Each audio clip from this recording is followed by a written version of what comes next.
"She's not your daughter," my lawyer said, placing the DNA results on the desk. I stared at the paper. The girl I raised, loved, and called my own for 15 years wasn't mine. And my wife? She'd been lying for nearly 2 decades. That's the moment I stopped being a husband. I became a man with a plan. And this is how I took everything back. Before we dive in, drop a comment with where you're watching from, and don't forget to hit subscribe for more videos like this. Let's begin. In the town of Amarillo, Texas, life didn't move fast, and I liked it that way. My name is Daniel Mercer.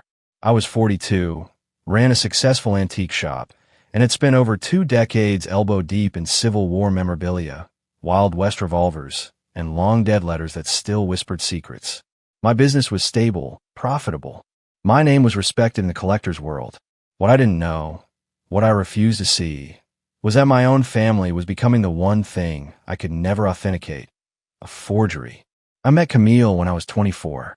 She had this fire-red hair and a laugh that made every man in the room feel like they were the punchline. I fell hard. Within a year, we were married. I had a modest house, a legacy from my grandfather's cattle land and frugality, and the business was just starting out. My father warned me, protect your assets before your heart gets blindsided. So we signed a prenup. She didn't like it, but she agreed. 17 years went by. We built a life. Had a daughter, Elena. I adored her. Camille worked the beauty counter at a luxury department store, slowly moving up, making friends with influencers and high-end clients. Life had a rhythm. Sunday pancakes, summer barbecues, camping trips in Palo Duro with Elena.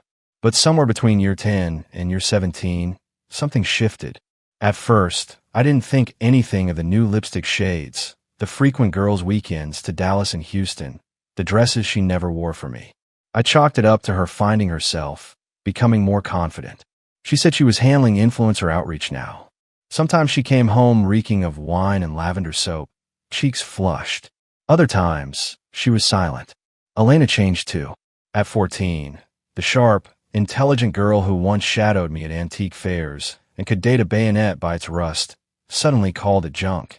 She became cold, disrespectful, dismissive. I assumed it was puberty, normal teen stuff. But then came the careless slips. Camille's phone lit up with messages from someone named D. Always during family dinners. She'd tilt her screen away quickly. Then there were hotel receipts that didn't match her stories. I started digging, not out of paranoia, but because I couldn't sleep anymore. I found messages. Hundreds. Between her and a man named Derek Moore, a commercial real estate guy from Dallas. They dated in college. He was her real love, apparently. I was the provider. The backup plan. She had reconnected with him. Rekindled something. She said she settled for me. What hit hardest wasn't the affair. It was what I found next. A message thread. "What if Elena is yours?" she wrote. Derek replied, "I've always wondered." I couldn't breathe. Elena was born 9 months after Camille and I got married. She and Derek had a goodbye weekend right after we met. I ordered a DNA test. Quietly, I swabbed Elena while she slept. Followed the legal protocol. Waited 2 unbearable weeks. The result? I was not her biological father. I held the paper, heart numb, mind on fire. Every memory I had of her, teaching her to ride, her first science fair win, the way she'd once called me a hero, was now tainted. But I didn't confront Camille. Not yet. I got strategic. First stop, my lawyer, Jeff Hamilton, the same guy who wrote our prenup. I showed him the messages. The test results. I asked if the prenup still held up. He nodded. "You protected yourself well," he said. "Your business, your home, yours. But the second house, the vacation place, that's marital property." I didn't care. I would give her the damn house if it meant I could walk away clean. But I wasn't walking away with just the law on my side. I was planning a different kind of justice. I didn't scream. I didn't cry. I became precise. For 2 months, I lived like a ghost in my own home, smiling when Camille entered the room, pretending not to notice Elena's glares, playing dumb while they whispered behind closed doors. But behind the scenes, I was preparing the kind of revenge that couldn't be undone. I wasn't going to just leave Camille. I was going to strip the illusion she built down to dust. I started with money. Quietly opened a new personal account. Transferred half the joint savings, but only after serving formal notice through Jeff, so everything stayed legal and above board. I documented everything. Our shared expenses, Camille's spending, the designer bags, the boutique hotels, the girls' weekends that were really escapades with Derek. Then I turned to the antiques. I had an inventory list going back 10 years. I moved the most valuable items. My Civil War saber collection, the rare Confederate currency, my Wild West saddlebags, to secure storage under my LLC. She couldn't touch what I built before her. I even had Marcus, my accountant, trace every transaction she made in the last 2 years. Dan, he said, sliding me the spreadsheet. She burned through nearly $30,000 on luxury hotels, spas, and restaurants, all in cities where you've never set foot. I looked at the printouts, $168 steak dinners for two, $410 spa days, intimate wine bars, and $800 hotel suites. The betrayal wasn't just emotional. It was financial warfare. Camille didn't love me. She loved the life I gave her. She loved being adored, worshipped, even, but only when it suited her. I waited until everything was airtight. Then I had the divorce papers served, at her workplace. Monday morning. Peak traffic in her fancy cosmetics department. She always loved the spotlight. Let her get a new one. One called humiliation. When she got home, I was already at the kitchen table, files laid out. Messages from Derek. DNA results. Bank statements. She walked in and froze, red lipstick smeared, eyes flashing. What the hell is this? She snapped. I gestured to the papers. It's the truth. Years late, but finally here. She looked down at the messages. Derek's name. Her words. Dan's just stable. Your passion. Then the DNA results. Those numbers didn't lie. You did this without my permission? She barked. No. I did this with the court's permission. You just never thought I'd look. That's your mistake. She collapsed into the chair, white-faced. Dan, I know how this looks, but it wasn't like that. It was a mistake. I laughed. A mistake that spanned 2 years. A mistake that involved hotel rooms, weekends, and secret love notes. You planned it, Camille. Carefully. Just not as carefully as I planned revenge. She looked away. And Elena? I said, voice low. You were never going to tell me, were you? Her jaw clenched. She's your daughter in every way that matters. No, I said, voice cutting. She was mine. Until you made sure she wasn't. Just then, Elena walked in. Tossed her bag down. Paused, seeing the papers. What's going on? Camille leapt to her feet. Nothing, honey, just... Elena, I said. Ask your mom who Derek is. Ask her why he's in the messages I printed out. Elena's face darkened. You were snooping again. I didn't flinch. Ask her. Ask her why she never told you the man you think is your father. Might not be. She stared at Camille, then down at the papers. Her eyes narrowed. What does this mean? Camille hesitated, just long enough for Elena to know. You lied to me, she said, breath shaky. You told me Dad was. I'm not your biological father, I said coldly. And it turns out, your mom's been lying for 16 years. Tears welled in her eyes, but she didn't cry. Instead, she grabbed the paper, stormed upstairs, and slammed the door. Camille sank back into the chair. I didn't want to end this way. You ended it years ago, I said. You just didn't know the clock was running out. That night, I moved into the guest room. I didn't speak to either of them. They left 2 weeks later for Dallas, straight into Derek's arms. No goodbye, no apology, but I wasn't done. Next up, public revenge. I started gathering character witnesses.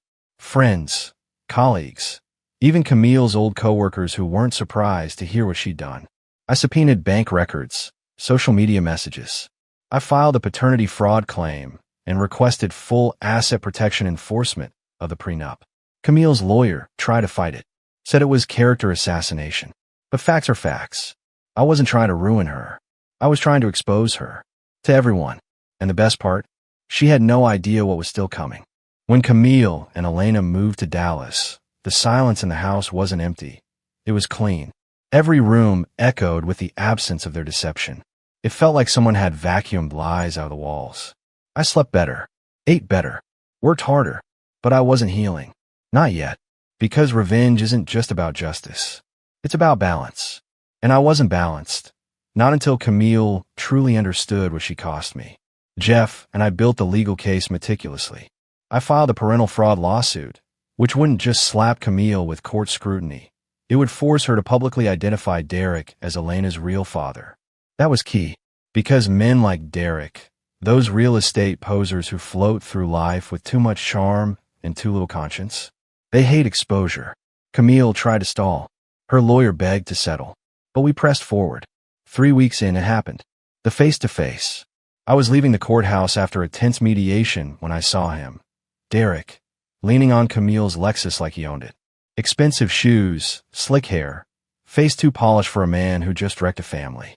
Dan, he called, casual like we were college buddies bumping into each other at a bar. You got a second? I didn't break stride. He fell in next to me. Look, man, I just wanted to say I'm sorry. I didn't know Elena was mine. Camille didn't tell me until I stopped and turned. You slept with my wife for 2 years, Derek, I said flatly. You watched me raise your daughter. You think sorry cuts it? He opened his mouth, but I shoved him, fast and sharp, against the brick wall beside the lawyer's office. Just hard enough to rattle him, not hard enough for charges. You're lucky I'm civilized, I said, voice like ice. You took something from me I can't ever get back. You don't get forgiveness. You get distance. He nodded, eyes wide. Stay out of Amarillo. Stay out of my sight. Or next time, we're not talking. I walked away. He didn't follow. Back home, I took a breath and rebuilt. I repainted the walls Camille always hated. Turned the useless dining room into a pool hall. Bought myself a vintage saloon bar from a Nevada casino. Installed it in the den. The house became mine again, room by room. And the business? It exploded. Freed from Camille's bottomless spending, profits soared. I hired a digital marketing specialist, redid the website, started shipping artifacts nationwide. For the first time in years, I felt hungry again. Focused. Alive. I wasn't healing just for revenge. I was healing for me. But then, the unexpected happened. Elena came back. It was almost a year later. I was appraising an old Sabre collection when the bell above the shop door rang. I looked up, and there she was. Thinner. Older. Different. And behind her, Camille. Worn down. No heels. No designer sunglasses. Just a tired woman with regret written in her posture.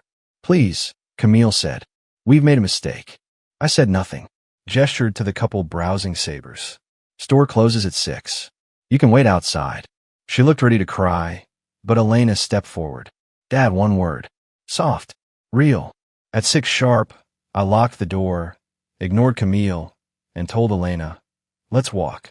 We sat at the park, under that same oak tree I used to carry her to when she was 6. She was quiet. Then, finally, Derek left us. 3 months ago. Took Mom's money. Vanished. I didn't react. She kept going. He had another woman. Another kid. We lost the condo. Mom's working 2 jobs. I had to leave school. She was crying now. Try not to. Her voice broke. I made a mistake, Dad. I believed her lies. I thought you were boring. Controlling. She told me you never cared about her dreams. That you trapped her. But it wasn't true. I stared at her. This wasn't the angry, defiant teenager who once spat that I talked about junk all day. This was a broken girl, trying to come home. I know I threw it away, she whispered. I know I don't deserve it. But if there's anything left, any part of you that still loves me, I need you. I didn't say anything for a long time. Then I put my arm around her. Because no matter what Blood said, I raised her. You can come home, I said. But there are rules. Back at the shop, I faced Camille one last time. You are Derek's problem now, I said. Elena is mine, until she turns 18. After that, you stay away from my life. She started to speak. I turned and walked away. Elena moved in that week. The judge approved the custody change with barely a question. Camille didn't contest. Maybe she was finally out of fight. And I was just getting started. Elena stayed in the guest room at first. No hugs. No nostalgia. Just structure. She got a part-time job at a bookstore. Enroll back in school. I laid out the rules. Curfews. Chores. GPA minimums. She followed them. No attitude. No backtalk. It wasn't smooth, but it was honest. She started waking up early again. Made her own breakfast. Asked questions about the shop. Slowly, bit by bit, the girl I'd raised started showing back up. The one who could tell a fake powder horn from 20 feet. And she never mentioned Camille. Not once. We were building something new. Then came her 18th birthday. I didn't throw a party. Just gave her a binder. Inside was a budget sheet, investment options, and access to the 529 account I'd opened when she was born, still intact. She stared at the papers, speechless. "You saved this," she whispered. "I never stopped being your dad," I said, "even when you stopped being my daughter." She cried. Not loud, not messy, just silent, grateful tears that fell heavier than any apology. 2 months later, she moved into a small apartment near her college. I helped with the deposit. Watched her drive off in a used Camry she paid half for. I matched the other half. Not because I had to, because she'd earned it. And somewhere in those months, I let go. Not of the past, but of the weight of it. Life moved on. The business kept growing. I opened a second location in Santa Fe, brought on a new appraiser and a social media manager who tripled our online presence. Orders were coming in from collectors in Chicago, Nashville, even London. The house. It finally felt like home. No ghost of Camille. No echo of slammed doors. Just my music, my rules, my pace. Then came the dogs. Elena brought me a German Shepherd puppy one weekend. "You need company," she said, tying a ribbon around his collar. "One that doesn't sass you or lie to your face." I named him Bandit. 6 months later, she brought a second, female, smaller. "Bandit needs backup," she joked. "Just like you and Uncle Nate used to be." I named her Scout. They filled the house in a new way, one that didn't hurt. One that barked when the door opened and curled at my feet while I appraised vintage currency. One day, I walked past the mirror and didn't see a broken man anymore. I saw a survivor. But there was still one piece of my story left to write. Her name was Harper. We met at a fundraiser for wounded veterans. I'd donated a rare Civil War surgeon's kit. She was representing her unit. She'd lost a leg in Afghanistan, saving 2 soldiers during a firefight. She wasn't flashy. She was steel-wrapped in silence. Someone introduced us. We ended up talking for hours about war, antiques, pain, survival, and everything in between. "You always this charming?" she asked, eyebrow raised. "Only when whiskey's involved," I replied. She smiled. A real one. The kind that starts deep and ends in the eyes. We started seeing each other once a week. Then twice. Then sometimes, she stayed over. The dogs loved her. Bandit slept on her side of the bed. Scout wouldn't leave her crutch alone. One night on the porch, she asked, "You think this is what peace feels like?" I looked at the stars. Sipped my bourbon. "No," I said. "I think this is what it feels like when you finally earn it." She leaned on my shoulder. And for the first time in a long, long time, I didn't feel like a man rebuilding a broken life. I felt whole. Months passed. Harper became a fixture in my life. Steady, grounded, not demanding or dramatic like Camille, but present. Her presence didn't ask for space. It made room for peace. We didn't rush it. We didn't have to. 2 people who had lived through wars, mine emotional, hers literal, understood that peace isn't loud. It's earned. We spent evenings on the porch, her prosthetic leg up on the rail, Bandit at her feet, Scout curled beside mine. We didn't fill every silence. We didn't need to. She wasn't a distraction from my past. She was the proof that the past had been survived. And in the quiet, a thought grew. I didn't want Camille's lies to define my ending. So I rewrote it. Not for her, but for me. The lawsuit eventually dropped. Not because she didn't deserve it, but because she had nothing left to take. Her job at Derek's firm vanished with Derek. Turns out he defaulted on loans, drained Camille's savings, and left her hanging. The woman who once dripped with luxury was now waiting tables in Fort Worth. Elena told me she sold the BMW to cover back rent. Her real estate license expired. Her apartment was small, shared. She was no longer the woman who laughed at my antiques and called them junk. She was the woman who lost everything because she gambled with someone else's life. I didn't speak to her again. Never needed to. My revenge had already landed. Quietly, precisely, devastatingly. She'd built her world on deception. All I did was pull the curtain back. As for Elena, she stayed steady.